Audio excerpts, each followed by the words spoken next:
Deus nessa manhã a fazer a diferença. Samuel, seja muito bem-vindo, quero que você se sinta em casa, porque essa é a sua família e a sua casa aqui em Belo Horizonte. Vamos orar por ele? Estenda as suas mãos. Pai, pedimos ao Senhor que venha usar a vida do Samuel para ministrar uma palavra aos nossos corações nessa manhã, e que nós possamos sair daqui, Deus, não apenas emocionados, mas assumindo a nossa responsabilidade de falar de Jesus, de orar, de contribuir para que o seu reino possa cada vez mais alcançar vidas, transformando histórias e garantindo a eternidade para essas pessoas. Em nome de Jesus que eu oro, amém.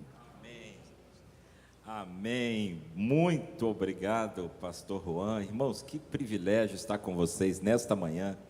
Que coisa boa, que alegria poder compartilhar com vocês desse momento de culto, ouvindo aqui os Radicais Minas, essa música gostosa, esse culto tão maravilhoso que o nosso Deus nos permite juntos prestarmos a Ele, pois só Ele é digno do nosso louvor e da nossa adoração. Eu quero agradecer o carinho que eu e a minha esposa estamos sendo acolhidos aqui por esta igreja, pastor Juan, Keila, gente, que casal maravilhoso, né? Que pastorzão extraordinário, esse jovem Juan, que coisa linda, e a gente louva a Deus por ver essa igreja viva, vibrante, missionária, cheia, que coisa maravilhosa. O meu coração se alegra muito nesta manhã, e vocês podem ter certeza que eu volto para o Rio de Janeiro com o coração aquecido, pelo simples fato de estar aqui com vocês, de participar deste culto. Cada sorriso que eu recebi na recepção, no estacionamento, que coisa especial.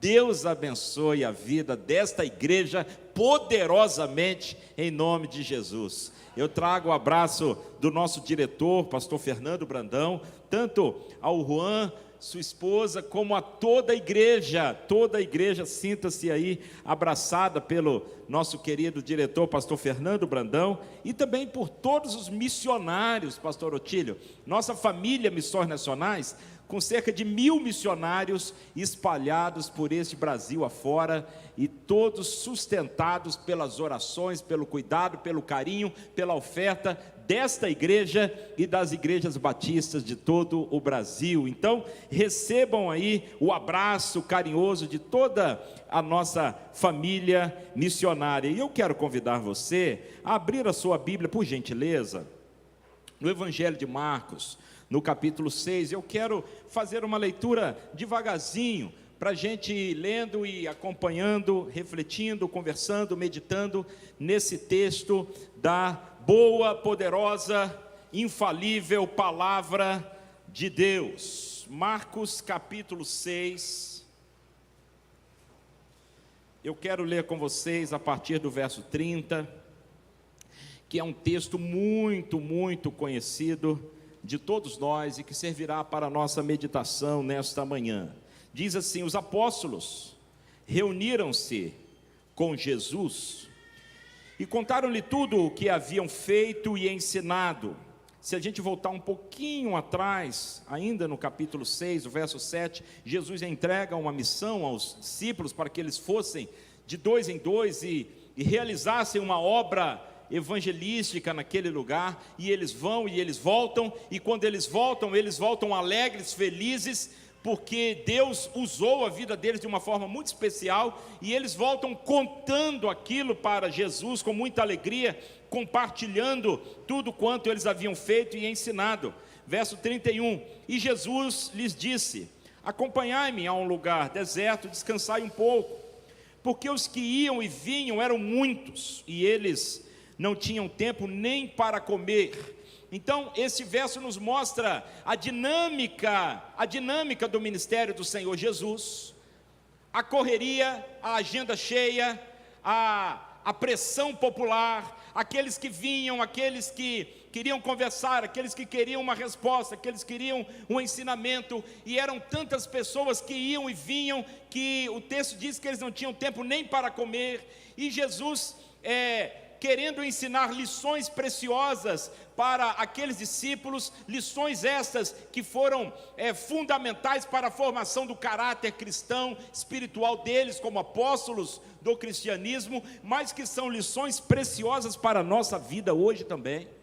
Porque nós também hoje estamos como aqueles que não tem tempo nem para comer. Aliás, para comer a gente sempre arruma um tempinho, mas para outras coisas a gente está sem tempo, é ou não é? A gente vive uma correria doida, uma loucura, e aí a gente fala assim, olha, eu estou com 2 empregos agora, estou com 2 empregos, é mesmo? Está com 2 empregos? Olha, se você quiser um terceiro, eu posso te indicar. E aí você diz assim, olha, eu estou estudando inglês. Ah, está estudando inglês? Ah, estuda espanhol também, estuda alemão.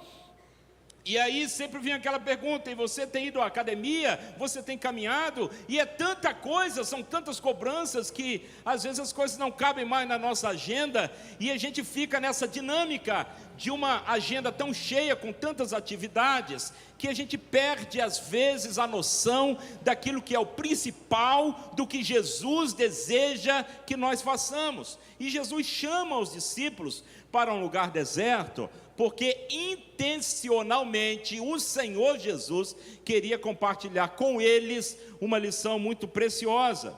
Verso 32 assim, eles se retiraram de barco para um lugar afastado e deserto. Todavia, muitos os viram partir e os reconheceram.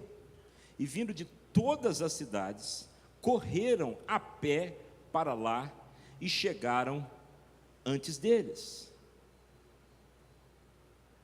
Me chama a atenção o fato de que essa multidão estava sedenta de ouvir a palavra de Jesus. Às vezes a gente tem uma falsa noção de que as pessoas não querem ouvir falar de Jesus, de que as pessoas não querem ouvir o Evangelho, de que as pessoas não querem receber as boas novas de salvação. Isso é uma falácia, isso é um erro, um equívoco. Ainda hoje as pessoas estão sedentas, ainda que finjam não estar, ainda que por fora aparentam estar satisfeitas, por dentro estão destruídas, carentes da boa mensagem do Evangelho, porque todo ser humano na face da terra está carente da glória de Deus, pois todos pecaram. E aqui a gente vê que os discípulos foram de barco junto com Jesus, e a multidão foi a pé, e a multidão foi correndo, está escrito assim na sua Bíblia. Eles foram correndo, e mesmo a pé, eles chegaram lá antes dos discípulos.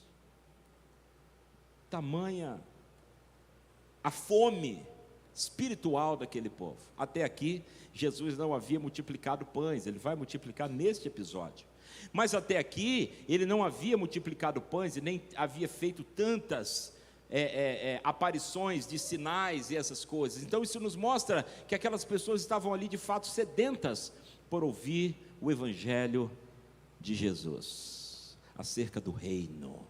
E ainda hoje estão em tantos lugares, sedentas, carentes, famintas de ouvir de Jesus. Continue a leitura do texto, verso 34.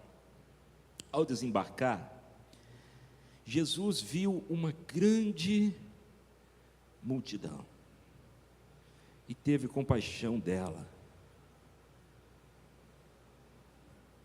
pois elas eram como ovelhas que não têm pastor. Jesus desembarca e ele não se encanta com a belíssima paisagem do mar da Galileia, da praia, ou daquele cenário bonito. Jesus não olha para um terreno onde daria um belo de um shopping center, ou uma loja comercial, ou uma oportunidade estratégica de um negócio, embora tudo isso seja bom, legítimo, e a gente se alegra com isso, mas eu quero chamar a sua atenção para o olhar de Jesus. O olhar do Senhor Jesus está dirigido para pessoas, para gente. E quando Jesus se desembarca do barco, ele vê as multidões, e eu não consigo imaginar Jesus assim olhando para aquela multidão, meio assim, aquele olhar superficial, não. Eu fico imaginando o Senhor Jesus olhando para as multidões e tentando enxergar e olhar nos olhos de cada uma daquelas pessoas, e Jesus olhando nos olhos e percebendo as suas necessidades, e Jesus sentindo compaixão por aquelas pessoas, entendendo a necessidade delas. E o texto vai nos dizer que o Senhor Jesus compara estas multidões como ovelhas que não têm pastor, ovelhas que não têm pastor. E aqui ainda há uma questão para a gente pensar: o que são ovelhas que não têm pastor? Como são ovelhas que não têm pastor? Me ajude aí. Como são ovelhas que não têm pastor? Perdida. Vamos lá. Fala mais alto aí para ouvir. Feridas. O que mais? Sem direção. Vulnerável, na boca do lobo. O que mais? Famintas. Sem sentido na vida. Sem esperança. Não são assim que vivem as pessoas hoje à nossa volta? Alguns de carro novo, 0 quilômetro, outros andando de ônibus lotado, mas a sua condição espiritual, a mesma. Ovelhas que não têm pastor. Percebam que Jesus, ele não olha para as multidões e começa a dividir em classes sociais, ou em quem tem doutorado e pós-doutorado desse lado de cá, quem é analfabeto do lado de cá. Não, Jesus não olha desta forma. Jesus não vê a cor da pele. Jesus não faz distinção alguma, a não ser esta: ovelhas que não têm pastor. Agora, quando Jesus identifica que aquelas ovelhas estavam sem pastor, o que é que Jesus faz? Olha o verso 34. Ele poderia escrever uma tese dizendo assim: as ovelhas que não têm pastor, e aí colocar um monte de sugestões do que se poderia fazer acerca dessas ovelhas. Ou Jesus poderia fazer uma crítica sociológica, política, religiosa, dizendo acerca das ovelhas que não têm pastor. Jesus poderia se tornar um comentarista de televisão acerca das ovelhas que não têm pastor. Mas o que é que Jesus faz? Ele começa a pastorear aquelas ovelhas. Sim ou não? Olha, está aí no verso 34. E ele começou a ensinar-lhes muitas coisas. Percebam, os irmãos, que o coração de Jesus estava dedicado àquelas pessoas, àquela multidão. Ele estava ali atento, ele estava ali dedicado, ele amou, ele se compadeceu, ele se importou, e ele gastou tempo com aquela gente, ele investiu a sua vida na vida daquelas pessoas. E eu fico imaginando ali, na beira do lago, a multidão sedenta, olhos arregalados, não desgrudavam o olho de Jesus. E Jesus ensinando: olha Moisés, olha Isaías disse tal coisa, olha Miqueias disse tal coisa, e eu digo que além disso e tal. E Jesus ali ensinando, e o povo bebendo, comendo, tão ali envolvido que nem viram a hora passar. Mas os discípulos, e aqui eu quero chamar a sua atenção, para a gente pensar se a gente se identifica com Jesus, ou se muitas vezes a gente se identifica com os discípulos, que voltaram tão alegres porque tinham feito tantas coisas, tantas atividades, tanto ativismo, e estava ali diante deles uma multidão faminta, e eles não se importavam. O texto vai nos dizer que, verso 35, olha aí, como já era tarde,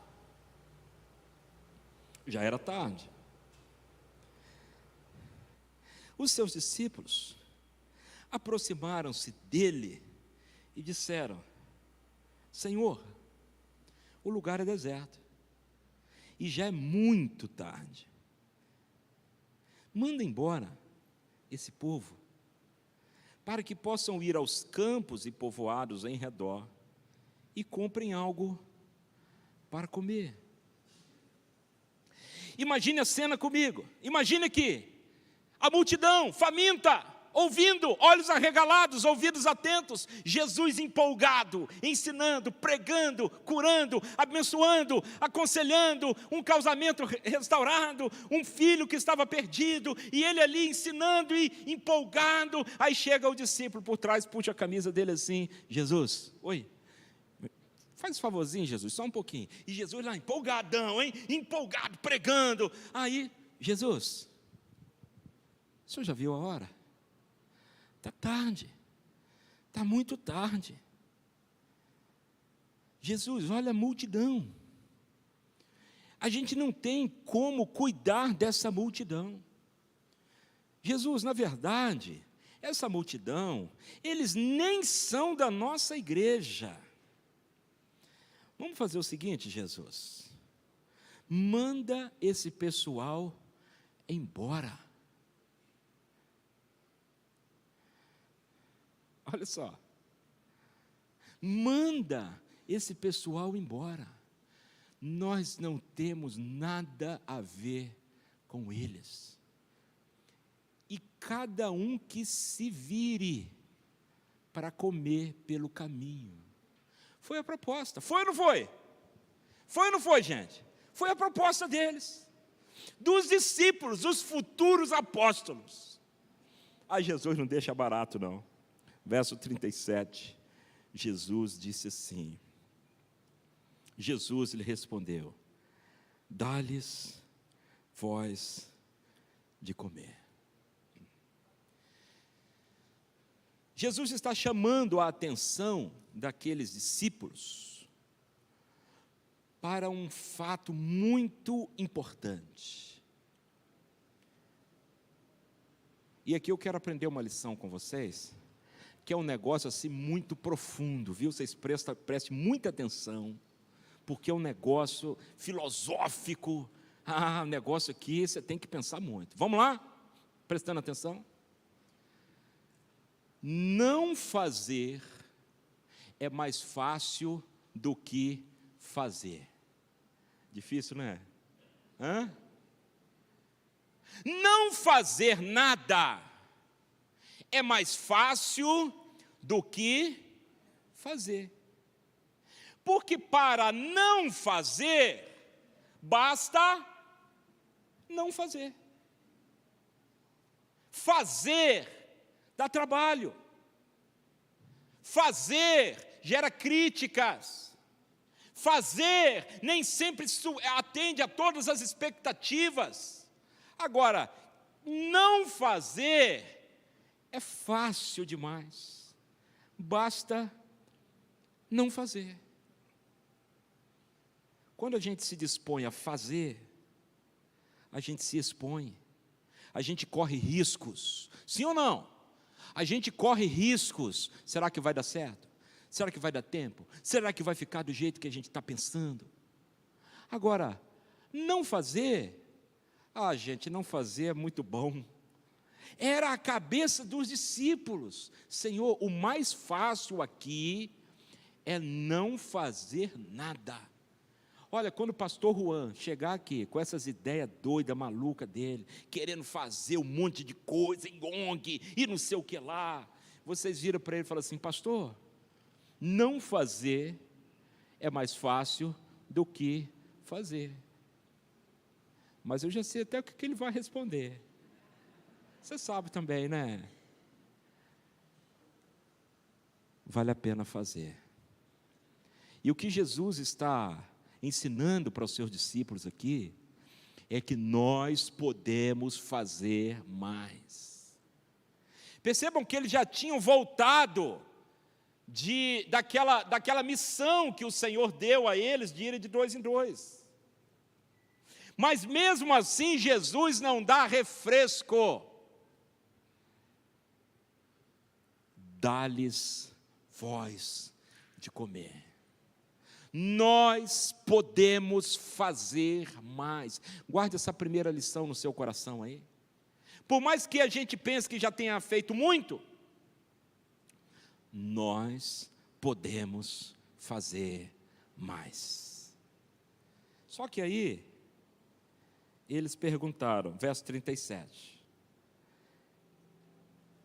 Senhor, como compraremos 200 denários de pão para dar-lhes de comer? Um denário era um dia de um trabalhador, era uma diária de um trabalhador. Vamos pensar em R$100, para facilitar aqui a nossa conta. R$100, 200 denários, 200 vezes 100, 2.000, 20 mil reais. Não é isso? Está certa a conta? E eles dizem assim, Jesus, nós temos aqui alguns problemas. Primeiro, nós não temos pão. Segundo, nós não temos dinheiro para comprar pão. 20 mil reais de pão, não temos. Terceiro, mesmo que tivéssemos o dinheiro, não temos padaria onde comprar pão. Quarto, já está muito tarde. Mesmo se tivéssemos dinheiro e padaria, não teríamos tempo para comprar pão. Então percebam que os olhos dos discípulos estão somente naquilo que eles não tinham. Você está percebendo isso comigo? Eles olhavam apenas para as suas dificuldades, para os obstáculos. Não temos pão, não temos dinheiro para comprar pão, não tem padaria e não tem tempo. Senhor, resumindo, não tem nada. Não tem nada. Jesus, não dá certo isso. Senhor, tudo bem, o Senhor, nós respeitamos muito o Senhor. Nós respeitamos muito o Senhor, mas olha, Jesus, na boa, não dá. É surreal. Não dá. Às vezes a gente faz assim.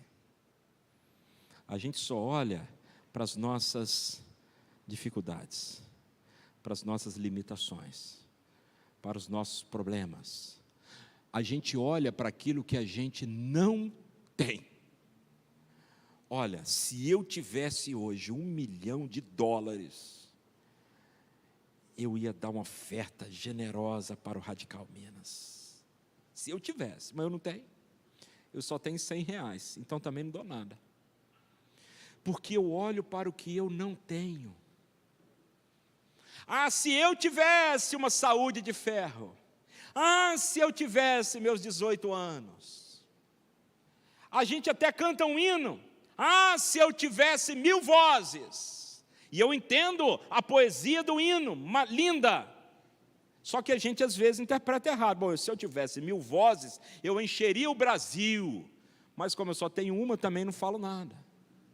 A gente olha para as nossas necessidades, as nossas dificuldades, nossas limitações, a gente olha para aquilo que a gente não tem. E aí Jesus muda o foco dos discípulos. O que é que Jesus fala com eles? Olha aí. Até me perdi aqui qual versículo que eu já estou. Verso 38. O que é que Jesus diz para eles? Quantos pães tendes? Preste atenção nisso aqui.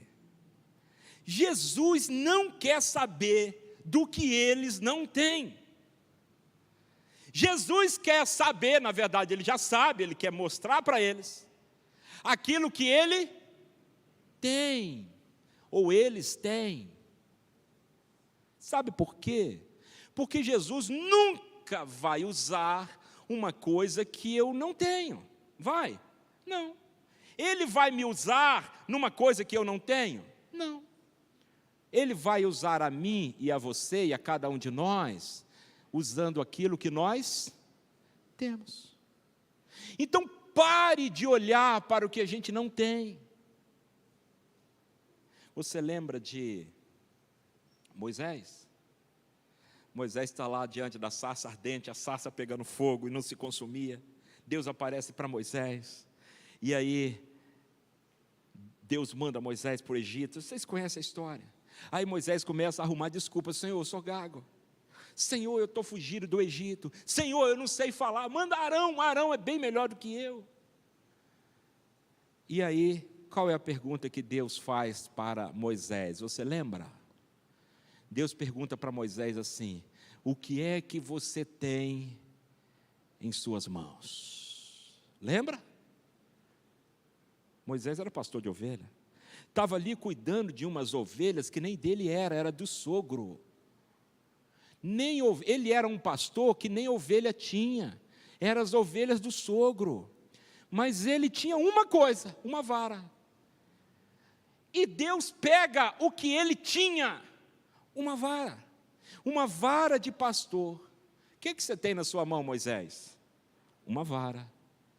Pois é isso que eu vou usar.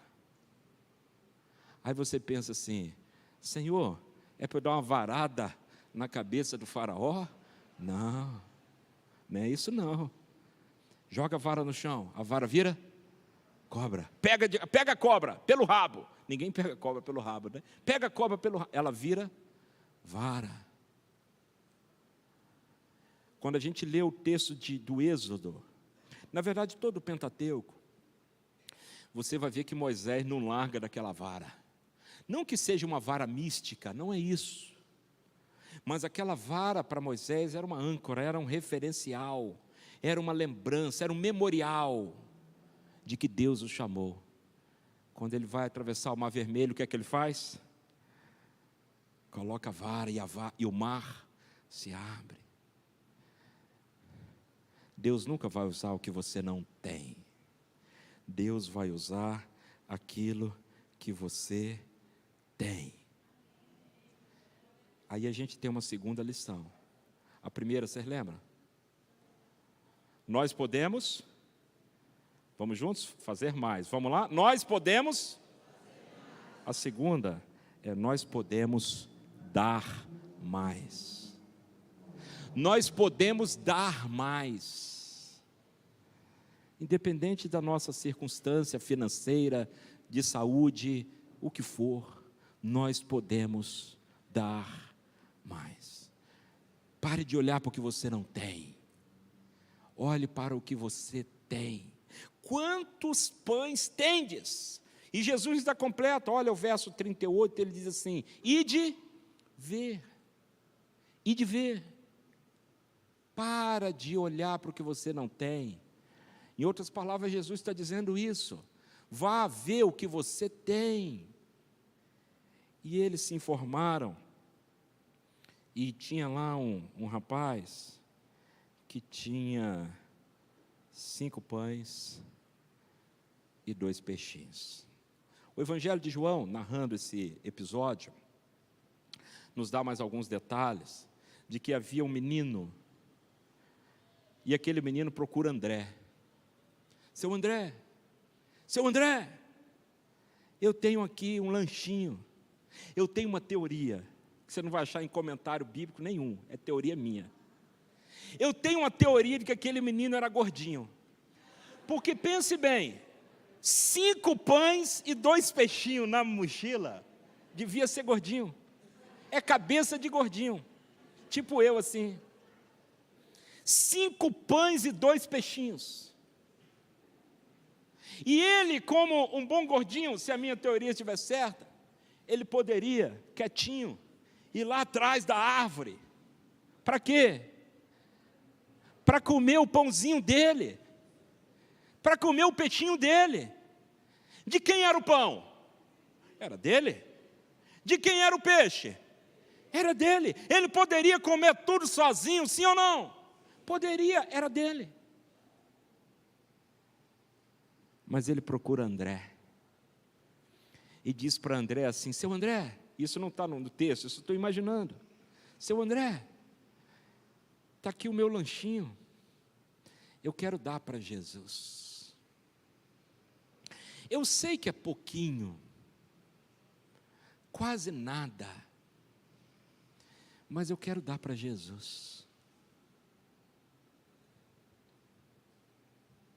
André, lá no Evangelho de João, vai dizer que André fez até um pouco caso, quando vai a Jesus, diz assim: Jesus, achei um menino que tinha 5 pães e 2 peixinhos, mas o que é isso para tanta gente? Ele continuava olhando o que não tinha.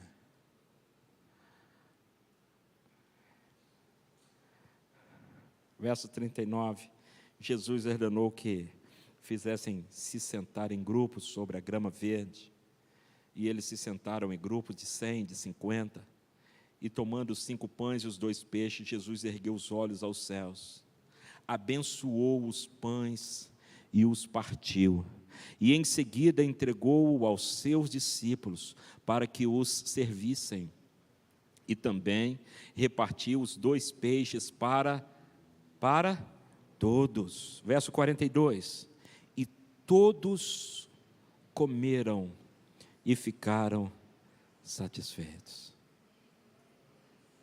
Todos comeram e ficaram satisfeitos. Nós podemos ver mais milagres de Jesus. Nós podemos experimentar mais do sobrenatural de Jesus. Nós precisamos abrir a nossa mente, o nosso coração, mais para o extraordinário que Deus vai fazer em nossa pátria, a partir da PIB de BH e em cada igreja nesse país e no mundo, porque o nosso Deus é o Deus do impossível. O Senhor Jesus, que pegou aqueles pães e multiplicou e alimentou uma multidão de 5.000 homens, diz o verso 44, 5.000 homens, fora as mulheres e as crianças, usando os pães de um menino, usando 2 peixinhos, 5 pãezinhos, de um menino que tinha um coração desejoso, generoso, altruísta, que queria servir a Jesus. Nós podemos fazer mais, nós podemos dar mais, e nós podemos ver mais o extraordinário que Deus quer fazer na nossa vida.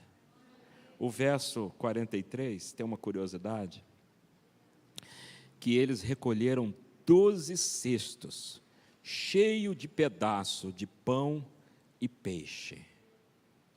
É como se Jesus dissesse para cada um daqueles 12, vocês disseram que não tinham nada? Agora vai ter que carregar um cesto, cada um vai carregar um cesto, de sobra, o texto da sobra, para vocês aprenderem com quem é que vocês estão lidando. Esse é o nosso Deus. Esse é o Deus que faz maravilhas. Quando ontem eu estava conversando um pouquinho com o pastor Juan, e ele me contando, e ele vibra, né? Ele é animado, né? Animado, o bichão é animado, contando, e mostra a sala dos adolescentes. Eu vi a sala dos adolescentes, a sala das crianças, o estúdio, a agência de publicidade. Eu estava vendo ela aqui agorinha mesmo, está ali, ó. Esqueci o nome, Maressa, acertei? A Maressa. E o pastor Juan, empolgado, animado, dizendo assim: pastor, pintamos o tempo, está branquinho, está bonito, e tal, alegria. E ele disse assim: mas tudo isso quem fez foi Deus. Ninguém tem mérito nenhum em nada disso, tudo isso é Deus. E aí eu disse para ele assim: foi Deus quem fez, mediante a sua obediência, porque alguém tem que pagar o preço. Aquele menino pagou o preço, e eu acho, se a minha teoria estiver correta, que ele acabou comendo mais do que 5 pães e 2 peixinhos, porque multiplicou e sobrou. E quando a gente dá para Jesus, ninguém que dá para Jesus fica no prejuízo. Ninguém. Quando Pedro lá conversando em Lucas 18, aquele texto do jovem rico, Pedro diz assim: Jesus, nós deixamos tudo e te seguimos, o que receberemos? Aí Jesus diz: ninguém há que tenha deixado pai, mãe, irmãos, família, riqueza, por causa de mim, e que não receba 100 vezes tanto. E aqui não é evangelho de prosperidade não, viu? Não estou aqui dizendo assim, olha, dê oferta para missões, que você vai ficar rico, magro e cabeludo. Não, irmão, não é isso não. E Jesus diz, aqui nessa vida, e na era vindoura, a vida eterna. Jesus não deixa ninguém no prejuízo. Vale a pena fazer a obra do Senhor. Os minutinhos que eu tenho aqui ainda, eu quero mostrar umas coisas para vocês. Eu já posso colocar aqui. Esse é o tema da nossa campanha de missões nacionais esse ano. Só Jesus Cristo salva. A Junta de Missões Nacionais hoje tem quase 1.000 missionários espalhados pelos campos, 552 radicais, e aqui alguns números daquilo que Deus tem feito usando a vida dessa equipe missionária espalhada em todo o Brasil. Veja que eu sou daltônico. E aí, quando misturam uma letrinha assim, meio verdinho, meio amarelinho, que eu não sei que cor que é isso, com branco eu não consigo ler nada, mas ele é 1.034.000 são refeições, é isso? Dá para ler? Vocês também não estão conseguindo ler, mas eu acho que são refeições, não é? 1.034 refeições distribuídas nas Cristolândias, olha que coisa extraordinária, tá? Mas deixa eu seguir adiante, essa é minha família, nossos filhos, e eu quero mostrar para vocês um pouquinho rápido acerca deste mapa que aqui está. E eu não queria que você visse um mapa simplesmente. Eu queria que você visse pessoas que moram nesses lugares. Esse é o mapa do norte do Brasil. Aqui está o estado do Amazonas, Acre, Rondônia, Roraima. Aqui é o Amapá, Pará, Tocantins. Não sei se dá para vocês verem, eu não estou vendo nada. Mas não é que o projetor é ruim, não, é que eu sou daltônico, eu misturo verde com amarelo.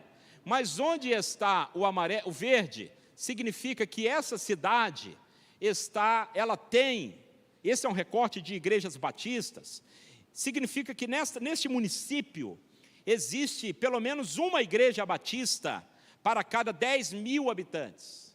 Uma proporção de uma igreja batista para cada 10.000 habitantes. Se está amarelinho, é que a proporção está entre 10 e 20 mil. Se está vermelhinho, é que é acima de 20 mil. E se está branco, é que não tem igreja naquela cidade. Então nós mapeamos o Brasil inteiro, município por município, fazendo diversos recortes, para saber assim, onde é que nós vamos plantar igrejas? Onde é a maior carência? Onde é o local mais estratégico para, a partir desse polo, a gente multiplicar e influenciar mais regiões? Para que a gente consiga utilizar bem cada centavo com responsabilidade e com estratégia numa ação angular de alcançar mais vidas. E a gente fez esse mapeamento do norte do Brasil e do Brasil inteiro. Depois eu vou mostrar as outras regiões, só que aqui tem um detalhe, que essa região norte, ela é sui generis, ela é floresta e rios, não tem estradas, ou pouquíssimas estradas, não é como Minas Gerais, as curvas de Minas. E há uma estimativa de que existe cerca de 35 ou 37 mil comunidades ribeirinhas em toda a Amazônia.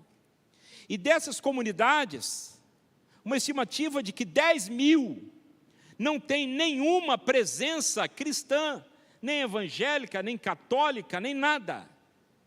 Nenhum conhecimento do Evangelho. E a gente está falando aqui de lugares muito remotos, muito distantes. Não estou falando de Manaus, de Belém, de grandes cidades, de grandes centros. Estamos falando de lugares muito distantes. E como chegar a esses lugares mais remotos? Então, nós temos uma estratégia, que aqui é apenas um pedaço dela, em que a gente estabelece bases missionárias ao longo dos rios. Aqui é o Rio Solimões, aqui é o Rio Negro, os dois se juntam e viram o Rio Amazonas. E a gente estabelece bases missionárias ao longo dos rios, nas cidades, para ter ali naquela base, naquela cidade, um casal missionário de mentores missionários. E cada base dessa, cada casal deste, vai receber uma dupla de radicais. Olha aí, radicais. Os radicais da Amazônia. E esses radicais, depois, eles vão entrando pelos rios, pelas florestas, e vão fazendo relacionamento com aquelas pessoas, moram na comunidade, evangelizam, discipulam, formam líderes, plantam a igreja. E quando eles saem da comunidade, a igreja fica lá, plantada e com a sua liderança autóctone, dando continuidade ao trabalho. Sabe por quê? Porque o mundo, os olhos do mundo estão voltados para a Amazônia. E quando o mundo olha para a Amazônia, o mundo vê floresta, árvore, minério, riqueza, bicho, mas não enxerga as pessoas que estão lá, gente preciosa que está lá. Mas nós, a Igreja de Jesus, olhamos para a Amazônia e vemos pessoas, crianças que às vezes são abusadas, sofridas, gente que não tem acesso a quase nada, gente que não tem acesso a energia elétrica, a esgoto, a água filtrada, coisa tão básica, uma água filtrada, não tem. E por causa disso sofre com verminoses, com dentista. Então, olha, tem gente lá que nunca foi a um dentista. E aí nós começamos a enviar os radicais para plantar igrejas, para evangelizar, para discipular, mas também para levar um desenvolvimento comunitário a essa gente tão sofrida.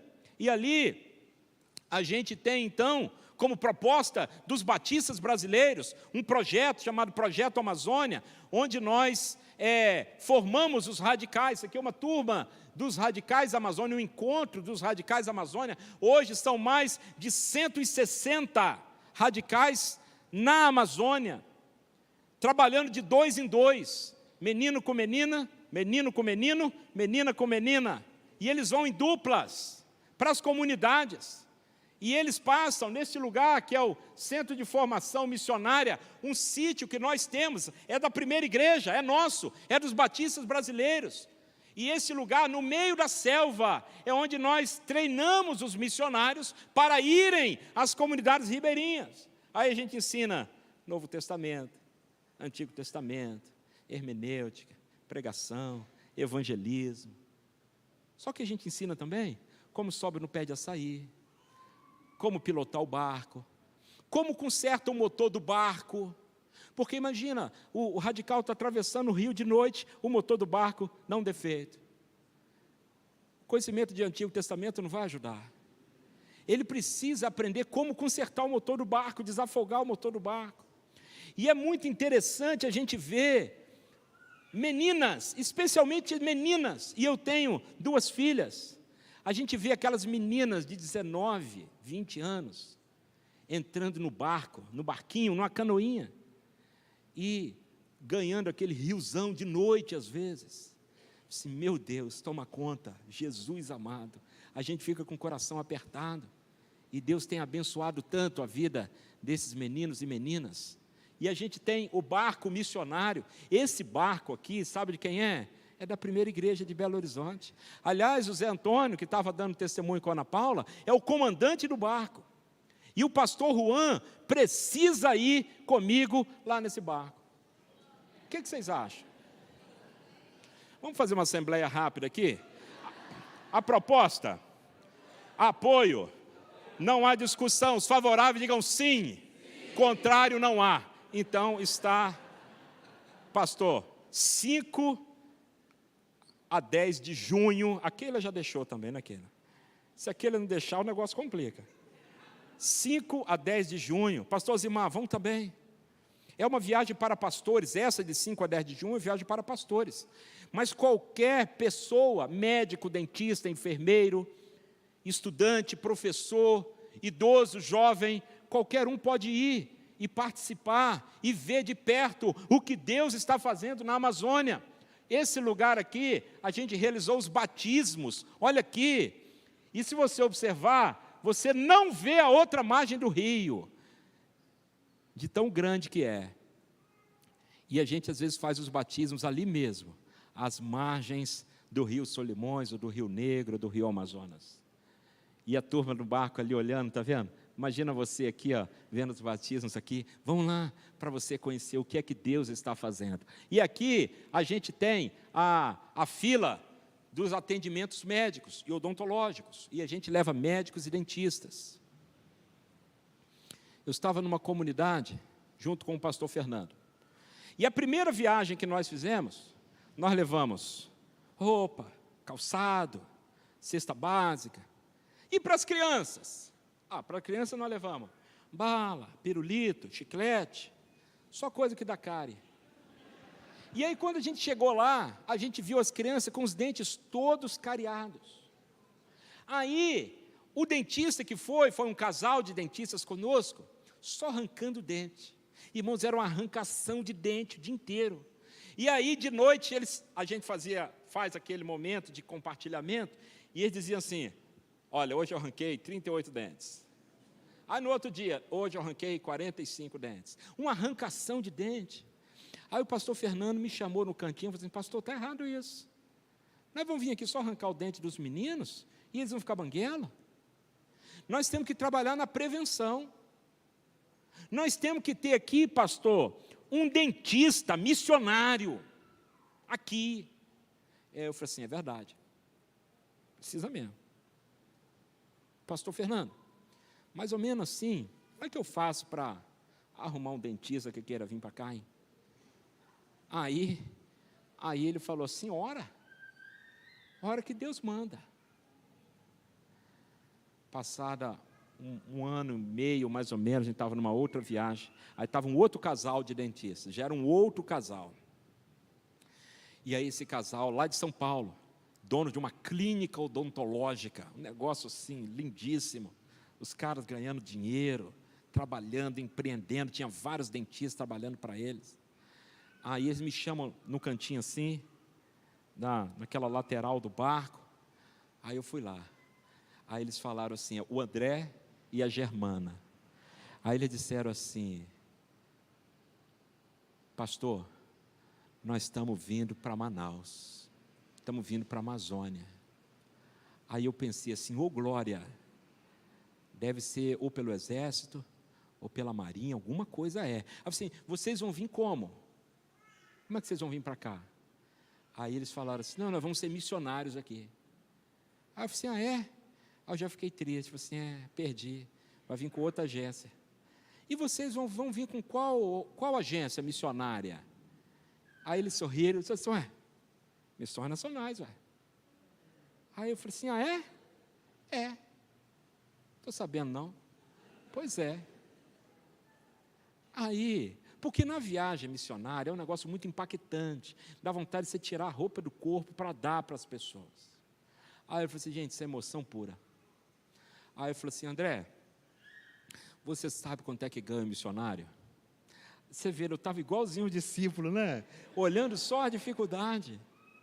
Você sabe, André, quanto é que ganha um missionário? Aí ele falou, ele deu um sorriso para mim e disse assim: pastor, não sei não. Sei que é pouco, mas eu sei também que Deus vai suprir todas as nossas necessidades. E eles foram para lá, estão lá, trabalhando. É que as fotos aqui, eu acho que entrou tudo junto, não dá para ver eles. E eles estão lá, cuidando de vidas. E o lema deles é assim: nós não estamos aqui para cuidar de dente, nós estamos aqui para cuidar de gente. E aí os radicais, eles aprenderam aqueles negócios de higiene bucal, e aí eles fazem aqueles fantoches do dentão, não sei o que, o escovão assim, para ensinar. Porque não adianta você dar um fio dental, uma escova de dente para aquela criança. naqueles lugares mais remotos, eles não usam escovar dente. Não é que eles são, assim, pessoas descuidadas, não. É porque não conhecem, não tem acesso. A gente estava num lugar que a gente percebeu que ninguém escovava dente. Ninguém. Aí veio uma mulher, estava eu e o pastor Fernando assim, aí veio a mulher com a escova de dente na mão assim. Pastor, esse povo aí, ó, ninguém escova dente. Ninguém sabe o que é isso aqui, ó. Mas eu sei. Porque lá na nossa casa, eu tenho uns 5 anos atrás, eu fui na cidade, conheci, comprei essa escova de dente aqui. E lá na nossa casa, eu, meu marido, meus filhos, tudo nós usamos ela para escovar o nosso dente. Lá nós somos limpinhos, pastor. E hoje isso mudou. Porque eu não estou falando isso zombando, não, gente. Isso é realidade de lugares remotos. Eu não estou falando de cidades. Estou falando de comunidades distantes. E aí nós fazemos esse treinamento e os meninos aprendem a escovar dente, a usar fio dental. Se você der um fio dental para um menino lá na Amazônia, ele vai fazer o quê? Vai pescar. Então você tem que ensinar o que é para fazer com fio dental. E aí, hoje a gente chega no barco missionário e eu perguntei, arrancou quantos dentes? E tem comunidade que a gente passa que não arranca dente nenhum. E que às vezes nem obturação faz mais. Por quê? Porque há um cuidado, um acompanhamento continuado. Mas não é só dente. Aqueles meninos e meninas, e os adultos também, eles são cuidados, são discipulados. E eu estava numa comunidade lá no Japiim, Macumirim. Estava lá no Macumirim, e tinha um menininho, o Damião, e o Damião chegou para mim e disse assim, ele com um sorrisozinho tímido, eu fiz o apelo no culto, ele veio à frente. Quando eu vi o Damião na frente, eu fiquei emocionado. Ajoelhei, abracei o Damião. Disse, Damião, o que você está fazendo aqui? Ele andou comigo o dia inteiro. O que você está fazendo aqui, Damião? Eu quero entregar minha vida para Jesus. E quando eu crescer, eu quero ser um radical, igual o Mateus e o Fabiano. E depois eu quero ser um pastor igual o senhor. Aí eu desabei.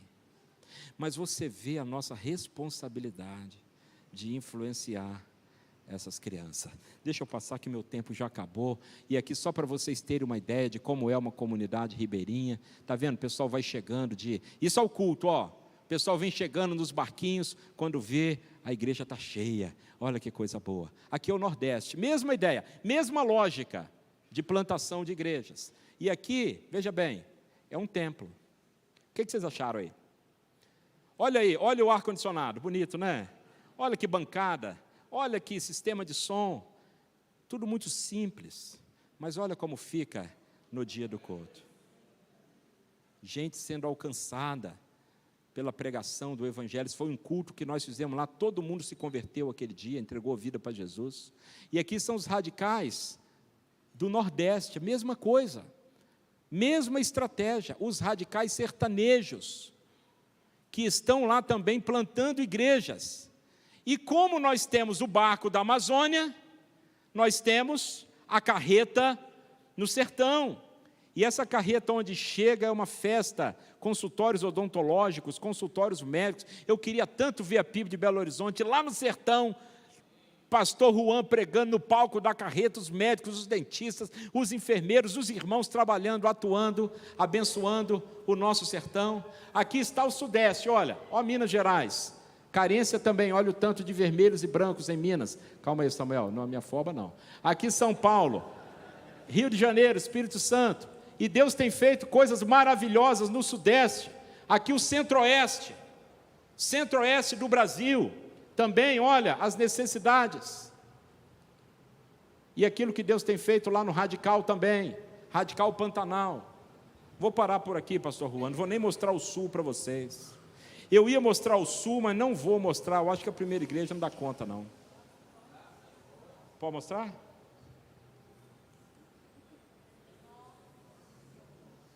Olha aí, irmãos.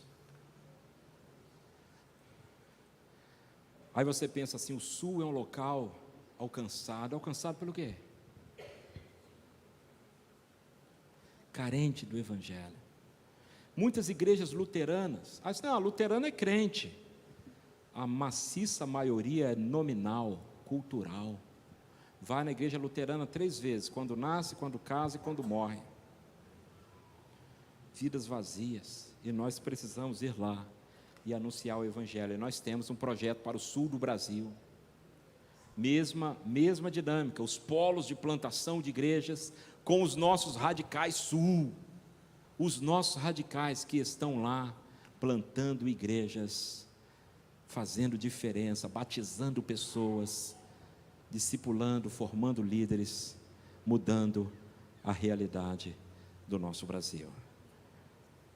Nós podemos fazer mais.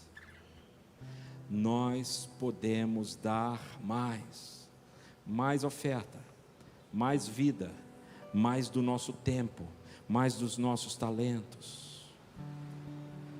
Nós podemos ver com os olhos espirituais o sobrenatural, o extraordinário do que Deus quer fazer no nosso meio. E isso é comigo e com você. Isso é com a gente. Isso é com a gente. O Senhor Jesus entregou essa tarefa para nós.